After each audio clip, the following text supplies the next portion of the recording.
Hello guys! Hello, Fire Sign. Hello, Leo R. Sagittarius. Welcome dito sa aking channel. Kapalaran 888. Welcome. Alamin natin kung anong messages, vibration, gabay energy para sa inyong lahat. General reading to, so pwede kang makaresonate. Okay? So, message from Archangel Michael, sense of humor. So, sinasabi ng baraha dito na today, if ever man na malungkot ka, or maraming mga gumugulo sa isip mo, sinasabi ng barahan na wag mong aalisin yung sense of humor mo. Diba? Parang wag mong pasanin lahat dito sa mundo. Okay? Hanapin mo yung pwedeng magbigay sa'yo ng ligaya, or parang sinasabi niya sa'yo ni Archangel Michael na wag mong masyadong seryosohin ang buhay. Okay? Let go, let God, let it flow, be happy, enjoy life, enjoy the journey. Okay? Okay, sa ilalim tayo. Wow. Queen of Wands. Fire sign. Ito yung focus ng fire sign ngayon.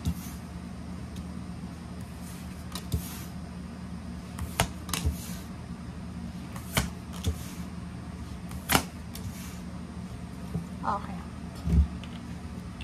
Okay, fire sign, Leo or Sagittarius. Tingnan nyo yung barahan nyo. Sobrang ganda. Okay. First two cards mo dito is Three of Wands and then Page of Swords. Isang mabilis na balita, mabilis na pangyayari ang pwedeng dumating sa buhay mo this week or today, or habang nanonood ka. Siguro 3 months, 3 years, 3 weeks ka na, 3 days mo nang hinihintay ito. And today is isang possible na good news ang posibleng dumating sa'yo. Okay, so may victory and success dito. So, ibig sabihin, today is pwedeng may announcement of recognition, rewards, awards, or pwedeng yung iba sa inyo, like yung Leo, na matagal ng unemployed, nag-a-apply kayo ng trabaho, 3 years kayong unemployed, bakante.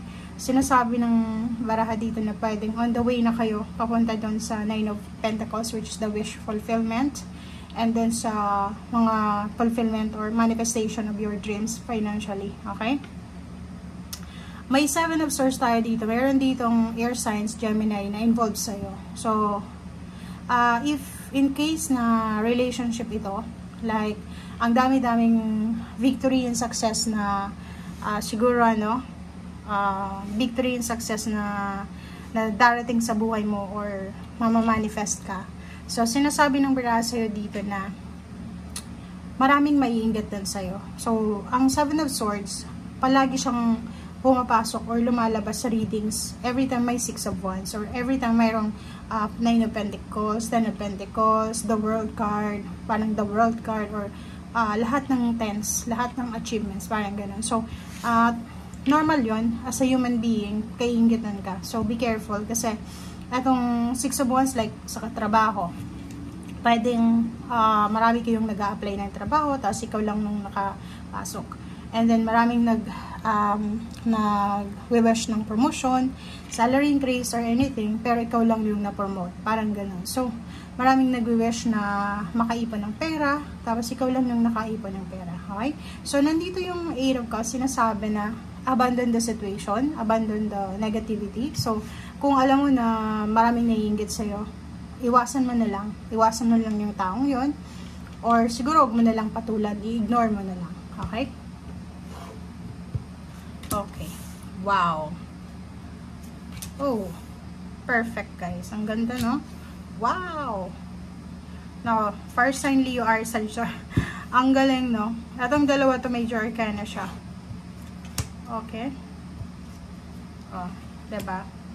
So, nakikita ko siya dito, may first sign Leo R. Sagittarius na posibleng ikakasal, magse-celebrate ng wedding anniversary, coming home, homecoming, like ikaw ay nasa ibang bansa or nasa ibang lugar, ikaw ay malapit ng umuwi sa iyong pamilya. Like yung 4 of Wands is stability and balance. Kung mayroong mga imbalances sa pamilya mo, like sa emotion, posibleng makukuha mo siya. It's either for 4 days from now, 4 days from now, 4 weeks from now, 4 months from now, and pinakamalayo na yung 4 years dito. Pwedeng yung iba, magpaplano silang magpatayo ng bahay, yung iba magpaplano silang magpa-renovate ng bahay, bumili ng bahay, lumipat ng ibang bahay, or anything na stable, secured, and then prosperous. Okay? Meron din ditong 10 of Cups. Maraming celebration, maraming balanse, stability, occasion, kainan, inuman, kantahan, sayawan.